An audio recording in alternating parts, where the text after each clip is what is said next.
So then when we discuss auctions, or really in real estate in general, there is some terminology that I think we should cover off just so everybody's clued in and on the same page. So we'll start simply, what is a vendor? Vendors, agents usually refer to the vendor, which is the owner of the property. Okay. When people offer terms, or what are the settlement terms, what are the terms generally? Very common question. With most purchasers or new purchasers I deal with, they don't actually realise that a number of things need to be negotiated. They only think that it is the price. But in fact, most contracts in a residential sense are quite simple, but they do have a number of components. Of course, the biggest one is usually the price. Mm-hmm. The next one is when are you going to move into the property, aka the settlement date. Yep. So what will happen is that the contract is entered into by both parties, and then they will nominate a time at which the transfer of the title will be completed, and then you become the effective owner of the property and move in if it's vacant possession. And that is a negotiable. Absolutely negotiable. Settlement time is a negotiable thing. Yeah, in the prestige markets, you usually find longer settlement periods, but in your more sort of sub $1 million range, it's usually about 30 days in the state of Queensland. Okay. And then there's chattels and all the other inclusions that you're able to negotiate. If you want someone's couch, for example, and they're willing to part with it, then maybe there's a negotiation in there. Absolutely, very common. Okay.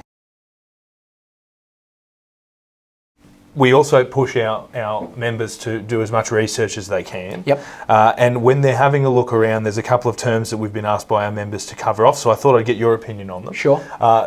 Clearance rates, what are they and why are they important?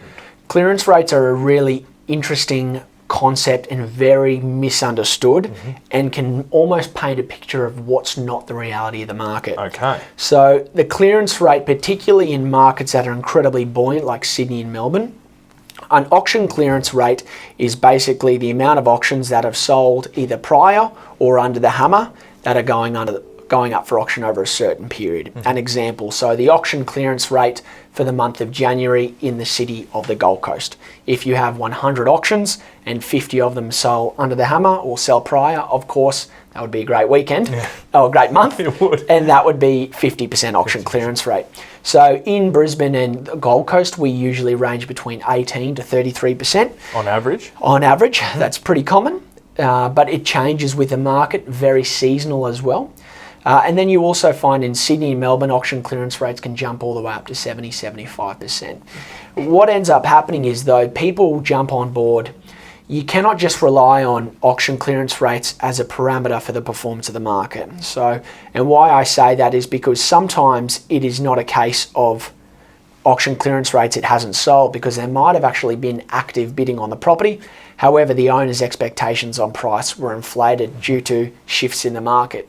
Typically, the buyers are more encouraged or more involved in what's happening with the market, where the owners will like to stay put.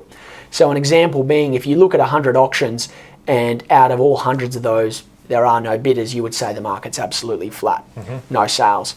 But if you looked at 100 auctions and had 0 sales but had active bidding on every single one of those properties, all that actually means is that the seller's expectations were out of alignment with the market. So that's why I always advise my buyers, don't always be so focused on the clearance rates, because you aren't actually sure of what's happening in the back end.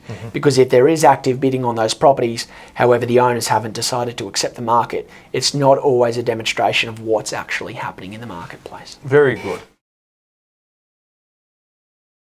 So then stamp duty or transfer duty, what are they about? Stamp duty, most people always misconstrue the amount of stamp duty they have to pay. I know I did. I got a little bit of a shock when I redid my numbers.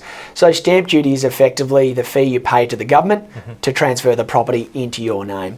So you pay a number of different types of stamp duty, either if you're going to live in it as an investment, as a residential property to live in, or as an investment property. So you'll pay different rates of stamp duty, whether you're going to be an owner-occupier or if you're going to rent the property out. You know, it's usually a very basic rule of thumb is between 2 to 3.5%. But consult an accountant. Absolutely. Or consult your legal team. Usually the mortgage broker or the bank will provide it in your breakdown when you are in your finance period. If you've got a finance period. Yes.